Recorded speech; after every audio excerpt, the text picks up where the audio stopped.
Okay, we are live across different social media platforms, guys, and of course, we're live local. Welcome to tonight's workshop. I have a little video from Manuel that I'm instructed to play first, and here it goes. Hey guys, so I want to thank you for coming to the workshop tonight, and I want to apologize that I'm not here with you. The reason why I'm not here is because I had to go to a client's grand opening, and he really begged me to go.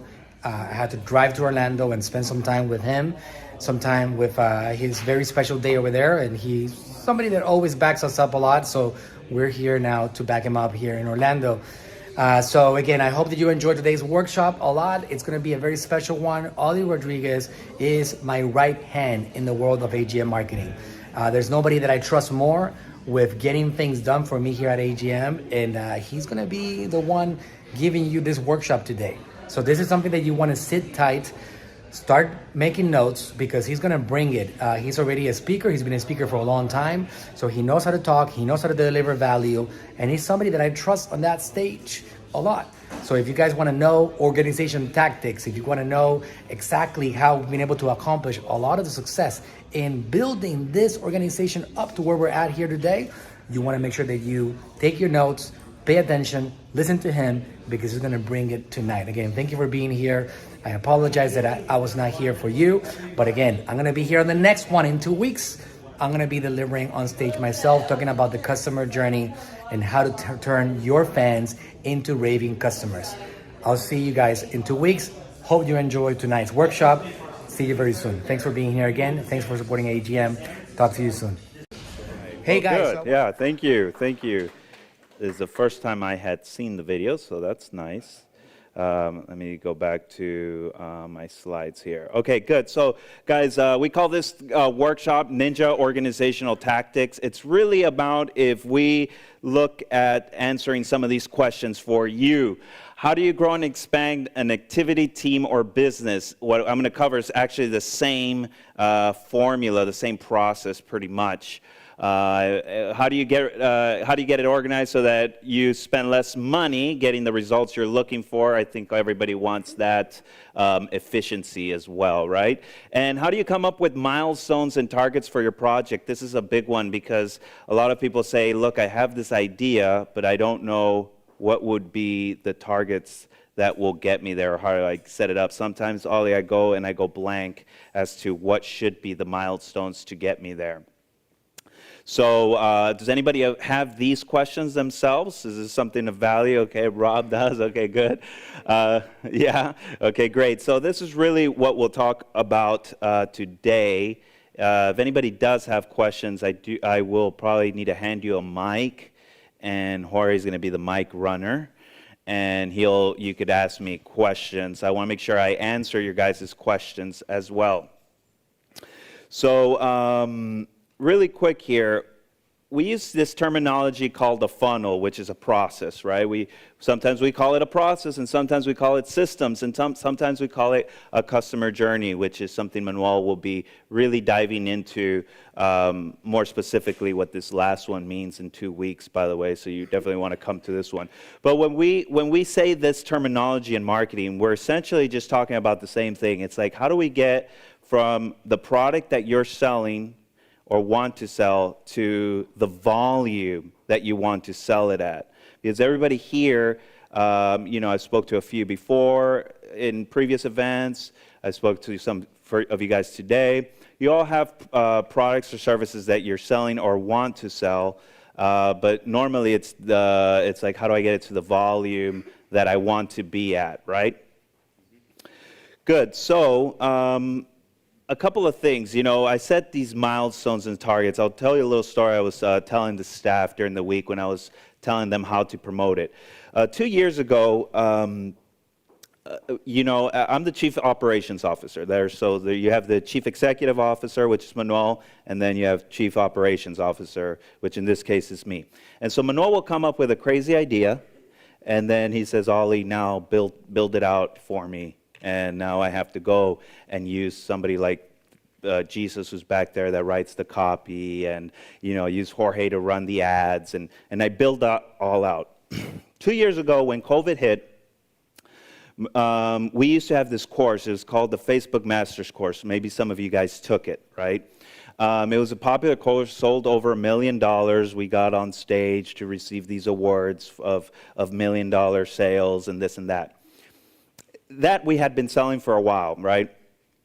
When COVID hit and there was all this panic on the media of businesses going out and people closing down, keep in mind, this was 2 years ago, we didn't know about that there was going to be these PPP loans, and we didn't know what to expect. So I said, man, if businesses are going home, we won't really have much to market to. We should probably push this course. But I say, Manuel, we do it 50% off because they don't have a job. How are they going to pay for it, right? And he says, let me think about it. I'll tell you tomorrow what we're going to do. So then the next day he comes in and he says, I know what we're going to do. And I said, what? And he says, we're going to give it away. And I'm like, what? That doesn't make any sense. We're not going to make any money.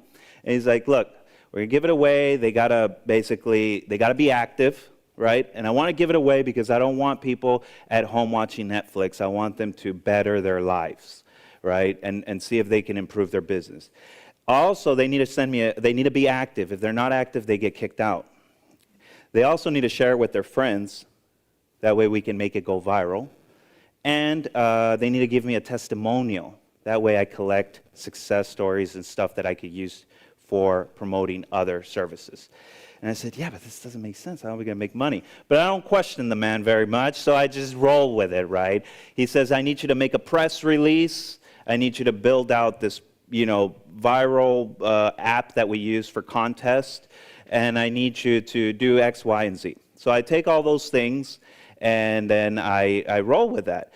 And the thing did go viral, right? And it did, the press releases, if you would open your iPhone, your Apple stock news, it was like President Trump, and right below it, like Manuel Suarez. It was like, it was a big, and some big media outlets even picked up the press release because it was positioned as a scholarship. We were paying for somebody to get trained. We collected over 30,000 names, numbers, and emails of marketers and people who were interested in marketing. And we collected, it was a few thousand of the videos. It wasn't 30,000, but it was definitely thousands of videos that we still have today of raving testimonials of our training or Manuel's training. And, it's like sometimes people ask me, yeah, but how did you guys make money, right? When you have that many names, numbers, and emails, and you have that much attention, it does tend to somehow or other monetize, and it did, which is no need to get into specifics, right? But this is milestones and target setting, and how do you go from where you're at to where you want to be, and how do you lay it all out, and how do you come up with these bright ideas, and that's what we want to kind of share with you guys tonight, okay? So the first thing here is that according to the SBA, the Small Business Administration, or Association Administration, there is a reason, the top 10 reasons why businesses fail. They have poor credit management, personal use of business funds. I want to buy something for me, take it from the company, competition, low sales, lack of experience, you name it, these are it, right? What's interesting, guys, is that these are actually results. So if results of no planning or strategy, you see, they're not the thing itself, whether the SBA knows it or not. But if you have low sales, that means people aren't coming into your world enough, and there's no plan or strategy for that. The low sales is the result. The poor location, well, when you decided where you were going to locate, there was no research done and no traffic. What's interesting, it's like, how McDonald's chooses their location? They actually use infrared, and they look for the cross streets that have the most traffic, right? And they look for, they do study of locations. And you know how Burger King chooses their location? Yeah, in front of McDonald's. That's right. They don't want to waste the money, right? They funnel hack, right? They hack the growth, right? But you see, there is everything on this list is a result. So if you guys are going through anything yourself that may be on this list or not in this list, that's a result of bad planning or strategy. We're going to show you a little bit of how we do our planning and strategy. So that you guys can maybe get some aha moments. And then at the end, I'm going to give you a checklist of the 10 most important things to cover before going into any new activity. It doesn't matter if it's like, I have one of my guys here, Rob, who runs all the Amazon accounts in our business, right? It's something he could use. It's something that I use as well.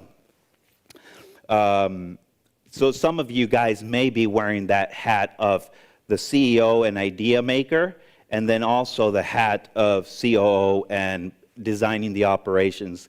And to a greater or lesser degree, I think everybody even wears it, whether they're sales reps, they still have to organize their activity on a micro level, or they're, for us, account managers that run ads for companies, right?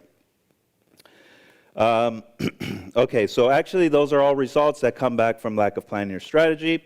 And so how do I create a plan and how do I come up with a strategy that gets results?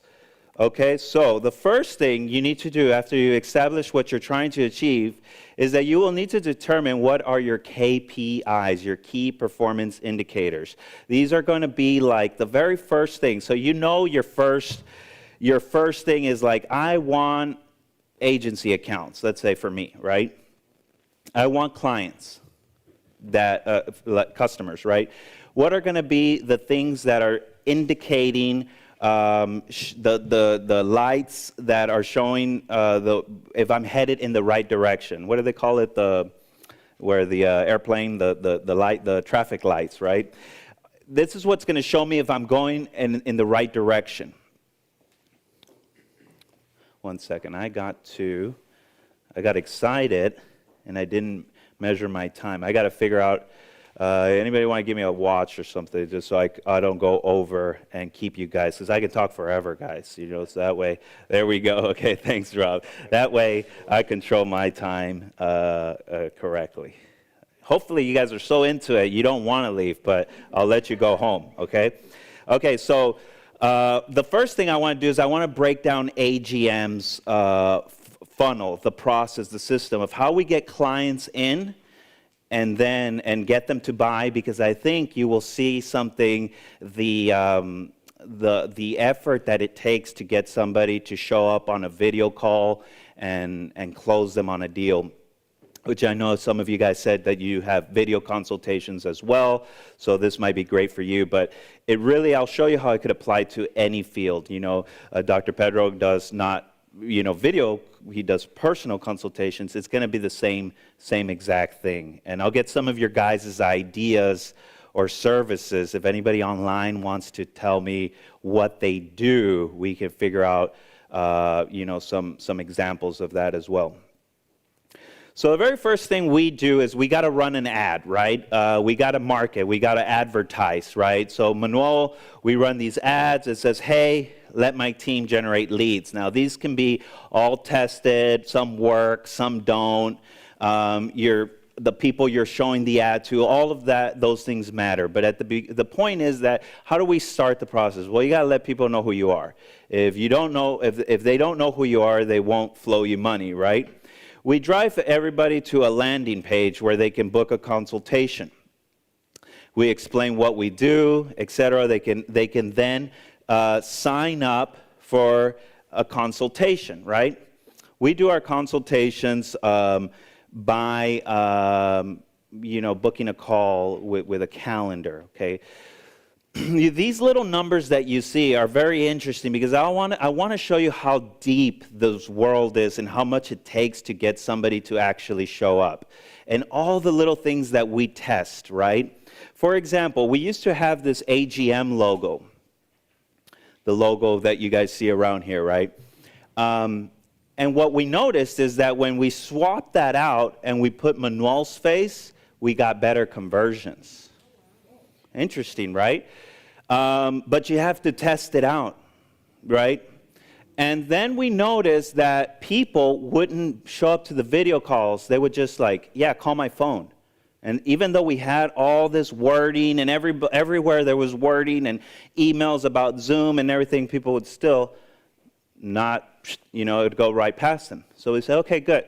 Change the title and put video call, right? Let's see if that helps. And we noticed that the statistics went up and people started showing up to the video call.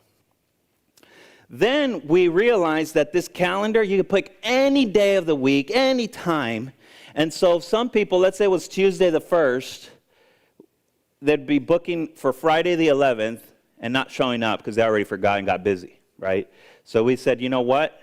Reduce it to only 3 days, 24th, 25th, business days, right? Obviously. So then we reduced it so that it couldn't go further out. And guess what? More people showed up to the video call. So the reason I show you guys all of this is because this is a process. This is a system. We invest money, we test out, we change, we document, right? If you don't document what you're doing, which is a very important tip, is you want to document what you're doing so you could see if something's working or not, right? But if you remembered the first thing right before I showed you this slide, I said you got to determine your KPIs, your key performance indicators.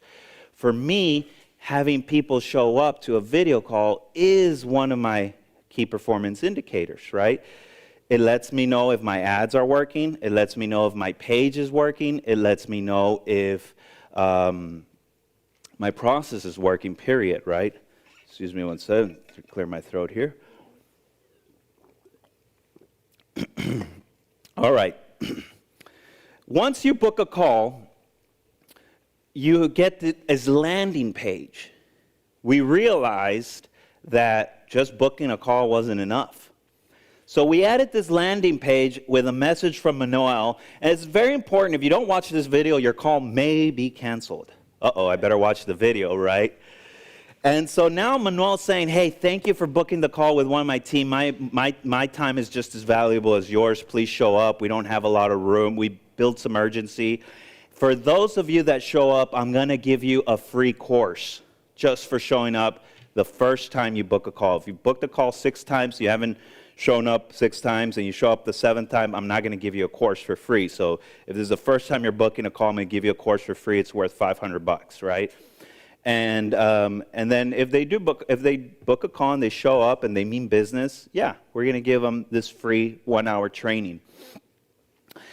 I didn't have room to show you guys the entire page, but there's reviews and testimonials and results and things that the guy may be interested in consuming, especially if they don't know us and it's their first time that they hit us. We did not used to have this. Okay, we only had that calendar, and from the calendar, that was it. Thank you for stopping by. See you. Hope you show up to your call.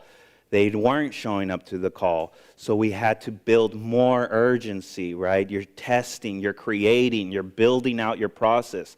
Why do I tell you this, guys? Because when you build out a process, you don't build it out all at once and, man, this is it, golden, let's make some money.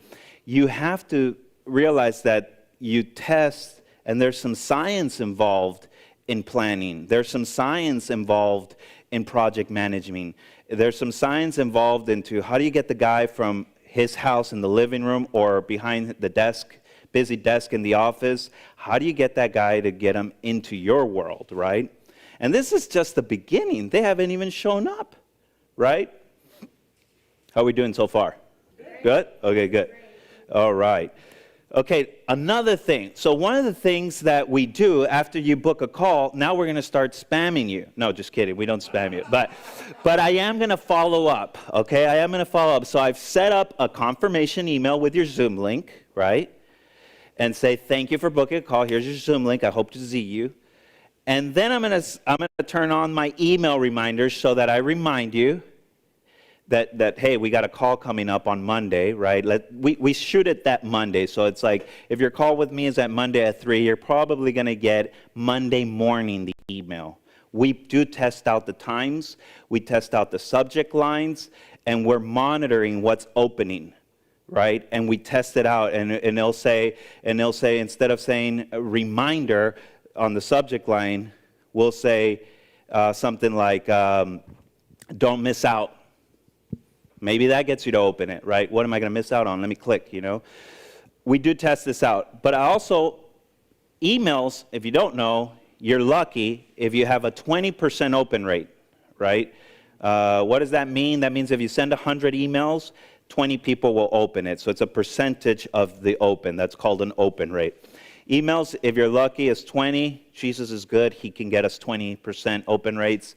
But, you know, sometimes it's, if you guys don't know on Zoom or what is, Jesus is my copywriter, right? So, so text reminders, you get a text reminder an hour before the consultation. So I'm going to hit you up on a text message. Is 90% open rate, 90% open rates on text messaging. So text messaging, you want to incorporate that, get people to show up.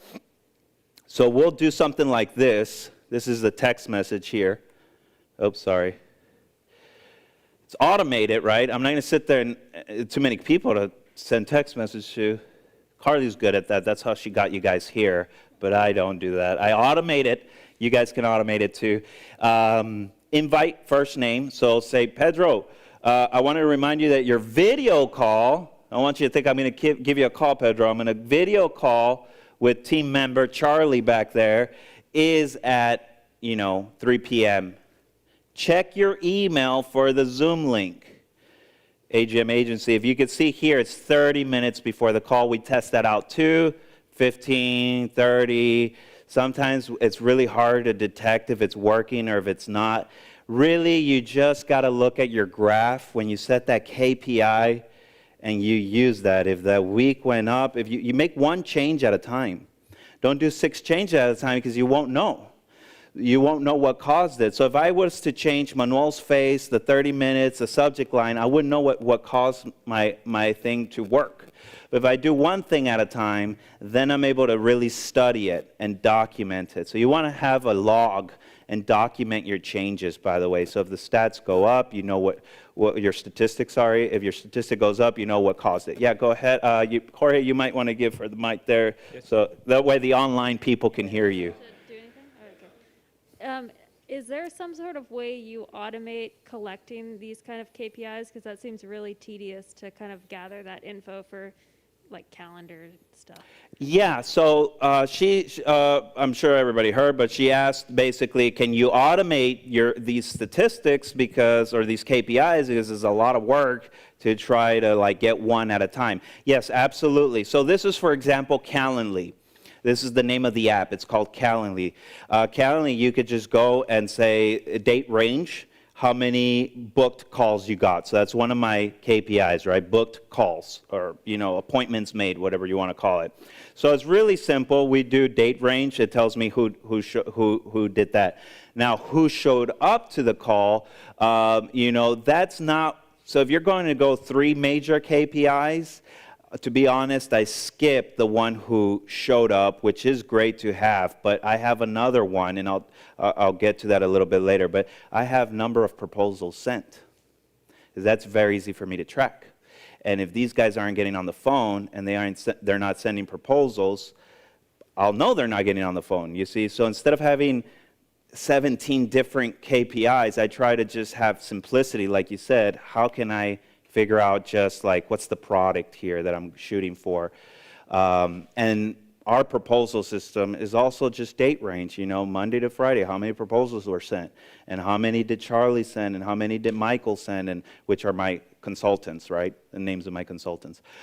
So we do automate it, and we could show you even more automations. But this is Calendly, and it will automate everything I'm doing right now. It's all automated, as you can see, first name, as well. Now, Charlie, which is one of my consultants, who's back there answering all the YouTube and Facebook questions, Charlie and Michael, they also, and Loran, if you've ever engaged with them, they'll most likely send you a text message, selfie-style videos or something, and remind you that they're called. Why are they doing this? Because they want to make themselves real to the customer, right?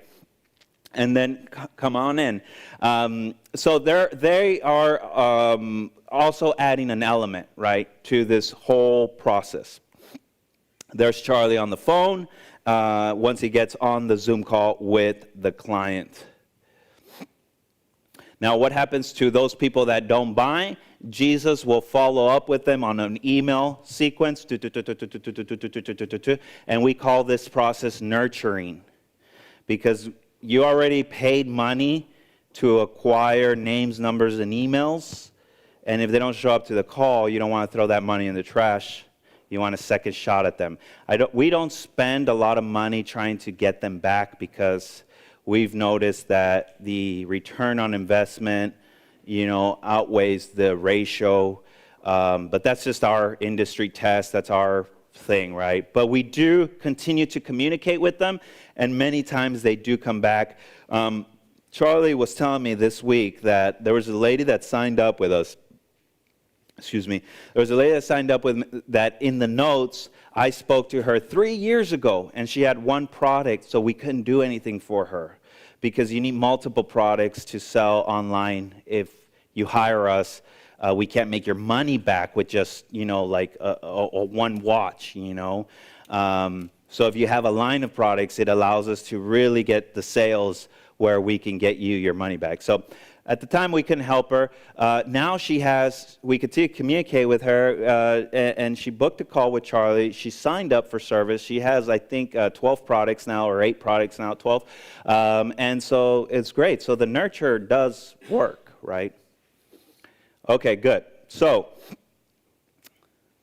this is the concept, right? To get a result, you want to build a system that incorporates all these concepts that I just communicated for us, right? And of course, it's like, okay, well, now how do I build that? Sometimes is a question that people have. Okay, that's great for your industry, but that doesn't work for my industry. How do I build it for my industry, right? The very simplest way I can communicate it, guys, is breaking it down just into 3 sections. You have the marketing and advertising that is going to create the want for your product, a follow-up system so that you can make sure they actually walk in the door or show up to your calls or whatever your process may be. And of course, you need a sales process that actually works and gets you the book calls as well. It should say sales, but I think it says book calls because our website does some of the selling. For you guys that have e-commerce that don't have sales reps, your page might be doing the selling for you. How many just sell online? Okay. Good. It's really interesting. It's the same testing occurs. Jorge and I tested. Jorge is their chief marketing officer. My brother. We tested out a page where we changed the color of the button, the Buy Now button, and the color yellow worked more. It's just some of those. Particularly the Amazon orangey yellow color. People are already used to that. And he also tested out Buy Now, Add to Cart, and I don't know which other one, and which one won, Jorge? We tested a lot of text on the buttons: Learn Now, Buy Now, Shop Now, Learn More, all that. But Add to Cart, the simplest, that's the next step. Add to Cart. That's the one that wins. And Jorge's theory was behind is like I think it's, correct me if I'm wrong, but it's like 6 out of 10 online sales occur on Amazon. Yeah. And Amazon uses Add to Cart. Add to Cart. They've already done all the research. They already done the research for you. You don't need to reinvent the wheel. You can also just ethically steal it, like is what we call it. Yeah, just like Burger King. Hey, McDonald's, you use the money on that. So, your sales process could be your page, could be your copy, could be your headlines. That's also part of it. If you don't have a live rep on the phone taking the calls, or you're not doing the in-person, face-to-face calls. Okay, so So your success and revenue should be determined by your systems and your process, not dependent upon you or your employee. Because if it's you, you'll eventually want to replace yourself, maybe build more businesses or whatever. Your employee, sometimes you'll say, well, I can't let go of Susie because Susie is the only one that knows how to work QuickBooks, and even though she always leaves when she wants to and comes in when she wants to, I can't because she's the only one that can do accounting, right? Or Joe is 80% of my sales, but he's always hung over and takes a nap back there. But I can't let him go because it's 80% of my sales, right? So you don't want to be people dependent, even though for us at AGM, obviously, the talent that composes AGM, they're rock stars, they're amazing, and we can do what we do without them, of course. But the concept, I should say, is that build a system and be reliable on your system, because should Joe Blow move to Carolina and he's your top guy, he's got to move to North Carolina. What are you going to do? Don't move. It's like you got to be system dependent, where it's like, man, where's the next Joe Blow, right? I'm just going to put him in, and I just got to make sure he's got good IQ, good communication skills, whatever your qualifications may be for that position, right? So you want to be system dependent. You want to think with a system, and the system is just the process. How can you incorporate these three elements, right? And then realize that we get a lot of times it's like, oh, Facebook ads don't work, but they may have not tested out enough ads. They may have run ads to the wrong audience. There could be a lot of things that could have been done wrong that made it not work. And guess what? It hasn't worked for us too when we do it wrong. When we do it, and we've burned a lot of money testing things out, but obviously when we find it out, it's great, right? Okay, good. So let's talk about the top 10 things you want to do, or at least that we do or I do with my guys. I'll give you the first 5 here in this slide and go over them, and I'll take some questions if you have something about your particular industry. You could leverage the marketing guy here. I got another marketing guy back there that can help also answer questions for your industry. So the first one is obviously pretty easy, but you want to write it down, okay? What's the final result you want to achieve? You don't go too broad, like I want to sell this, and this, because every item or product or service you sell should have its own funnel. Now, it is true that if I advertise for agency clients and they don't end up qualifying for an agency service, that I could sell them another service that they do qualify for, absolutely. But I don't want to do 16 different, one funnel for 16 different services, because I scatter attention, my targeting will be off, my ads are not going to be speaking to everyone. Does that make sense? The ads won't be speaking to everyone. So let's say I'm running ads for something for diabetes, and then something for cholesterol, and then something for sleep apnea or something, right? Well, the ad that I make, it would be too general. It wouldn't get any of those 3 to really show up, right? Now, if the guy comes in for diabetes and he's like, oh, I also have sleep apnea, it doesn't mean you can't sell them both once they're on the phone. But the concept is that, hey, if I'm speaking to this audience, I'm going to make creatives. Creatives, by the way, are the image or the video that you use for your ad, along with the copy. Or meaning the writing, okay? If I use any word or anything anybody wants me to clarify, please let me know. Sometimes I get caught up in the marketing language of things. So you want to get that done. We do have a handout. Did everybody get a handout by any chance? Okay, yeah, there's going to be, Carly's going to pass it on for you guys. And then for the guys online, I'm going to give you a link where you can download the PDF here shortly. So I won't forget about you guys that are online. I'll make sure you guys can download that. I'll let Carly just pass this handout. It's got all 10 in there. Now, there may not be enough room for you to write everything, so you could definitely just use it as a guide or a checklist. But you want to, again, your first step is what's the main thing that I want to sell, that I want to build the entire process around, right? The next thing would be to set and choose at least 3 key performance indicators. You could choose more if you really feel like it.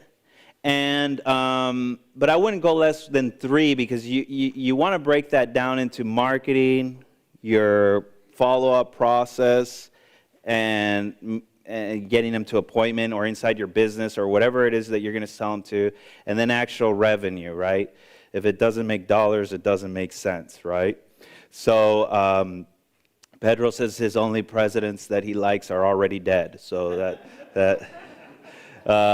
okay, so I can, an example of a KPI. Does anybody want to give me an example of a KPI that they would choose for their product or service, just so that that term is clarified?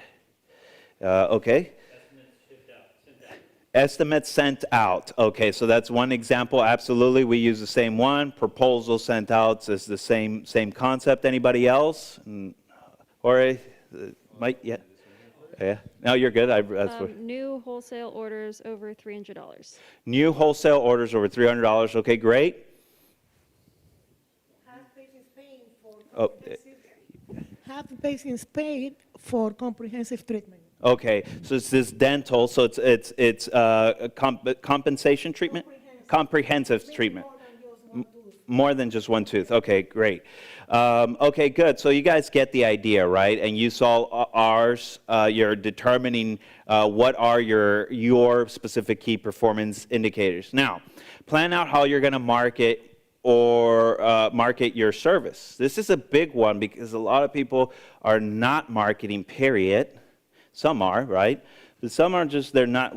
I mean, we talk to a lot of people. It's like, okay, what are you doing to market your service? Well, I post what is called organically, meaning like you just post on the internet and not paid advertising. You don't put any money behind it, which is absolutely, we recommend it. We're always pushing that. You need that to create, a community and a constant connection with your audience. But then they say that's it. It's maybe if somebody refers me, or I run an ad on a radio or something, I don't know, like we get some odd ones too, and then we get some traditional ones. But anybody want to share what they're doing for marketing or advertising?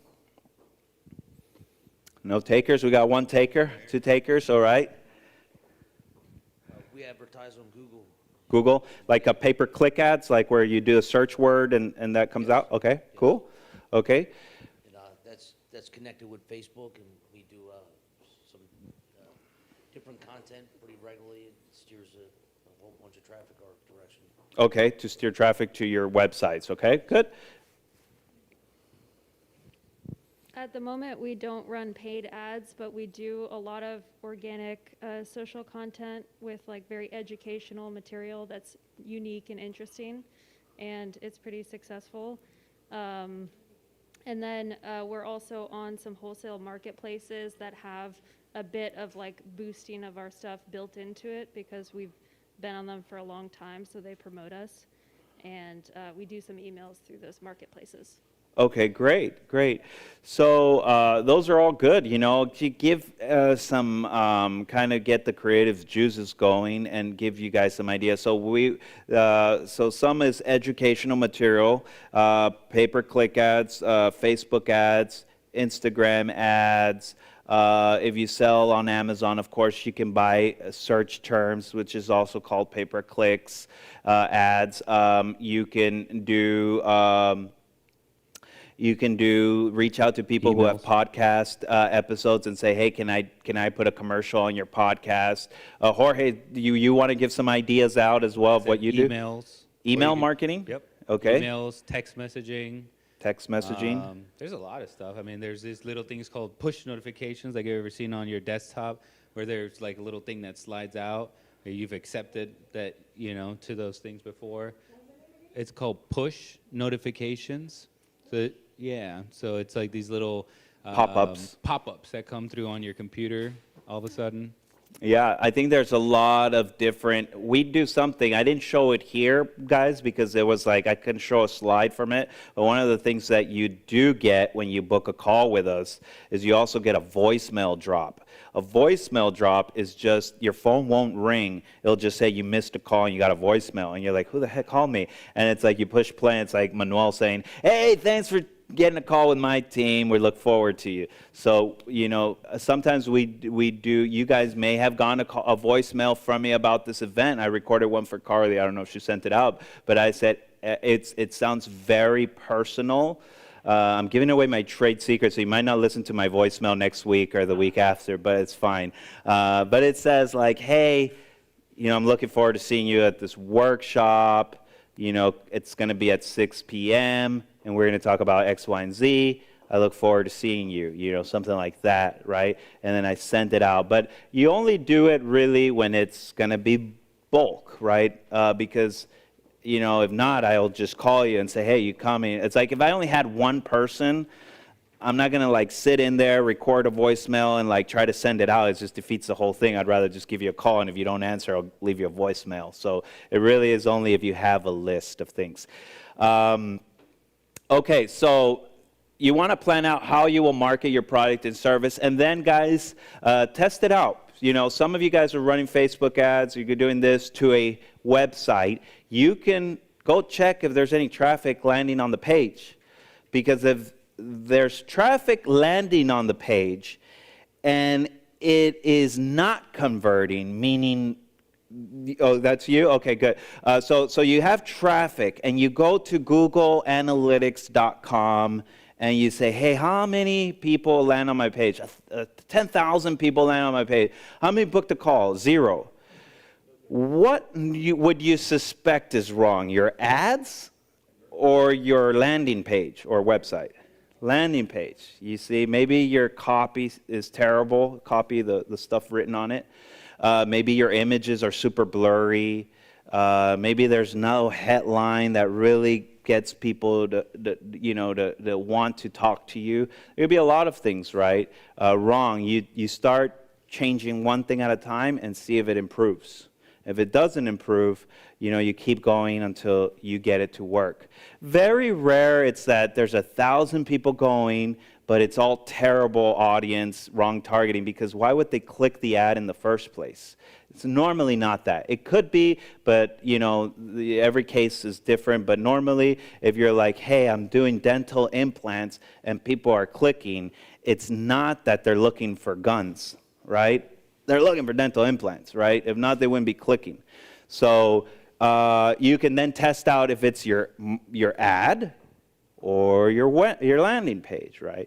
And if they convert, meaning they book a call, let's say that's your objective there, right? A booked call.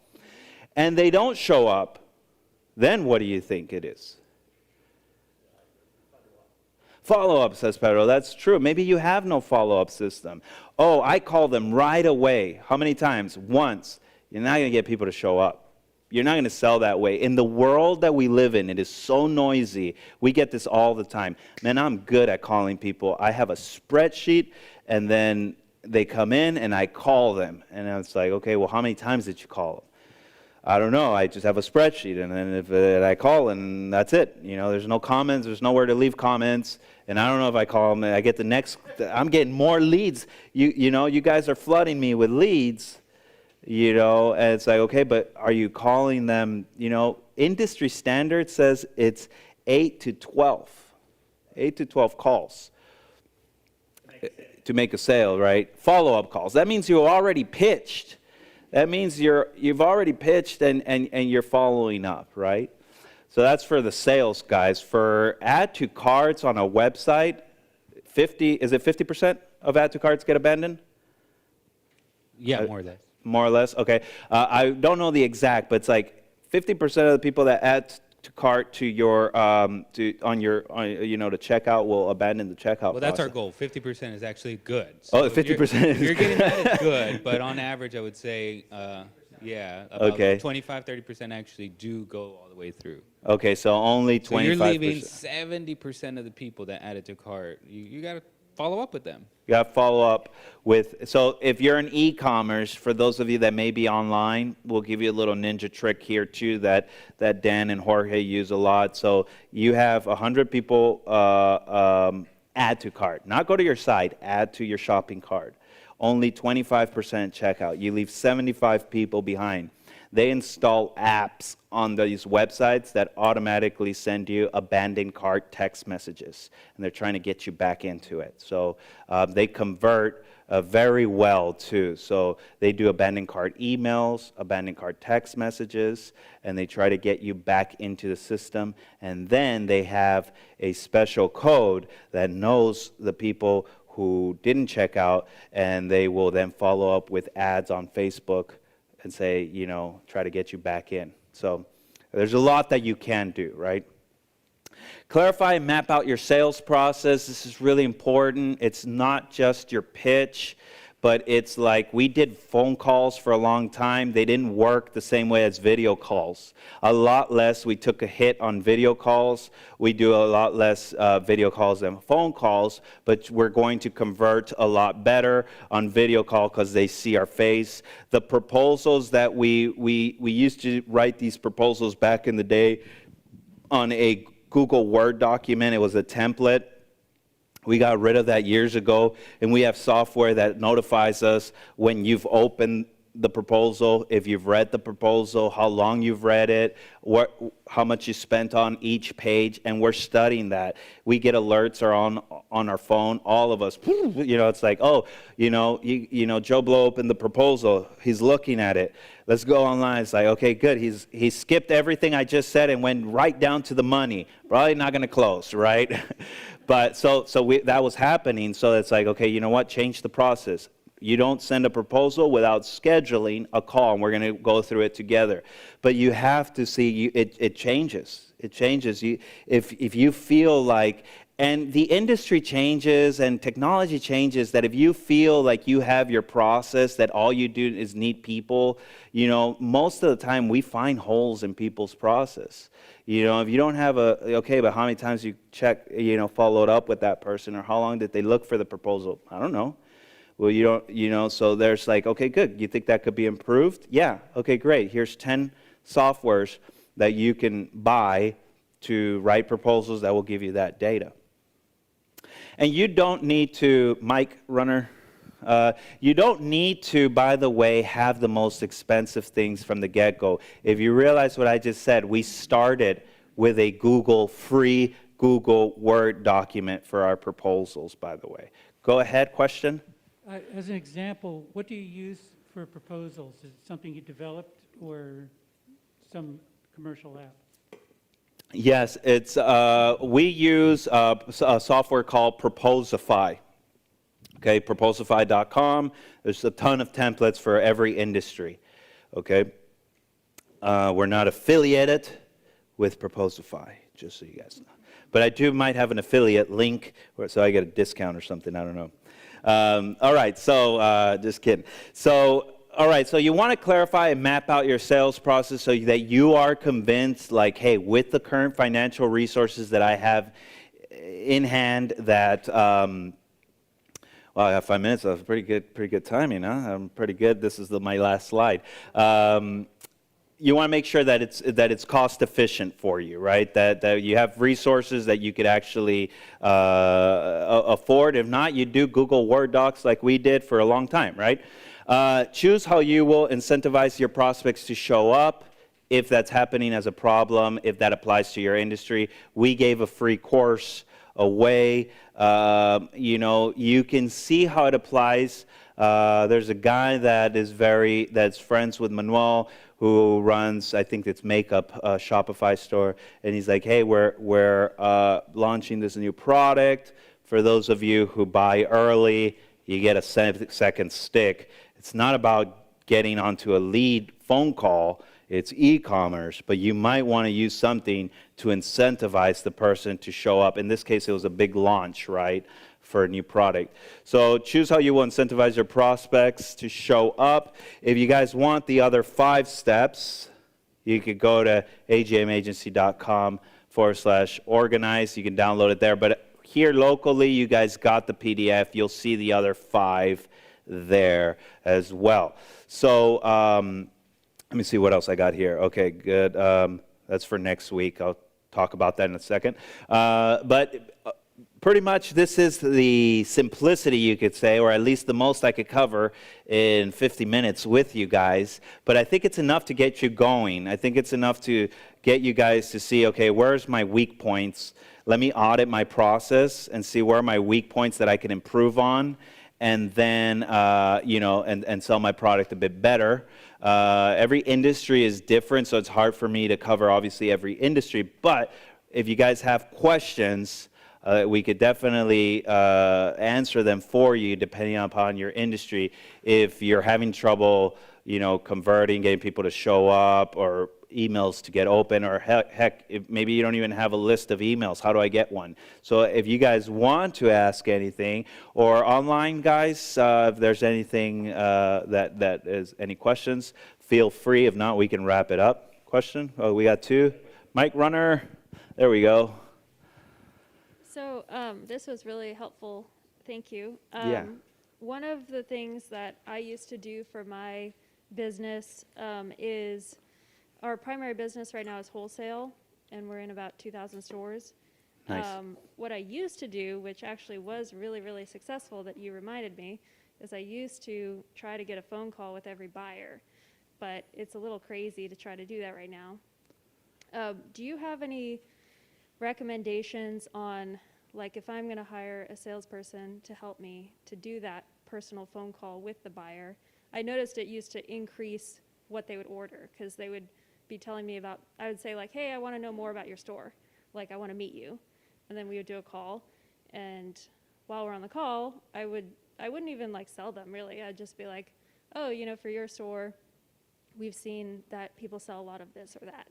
And they're like, oh, yeah, good, I'll get that too, And then they increase their order amount by double, usually, if I did that.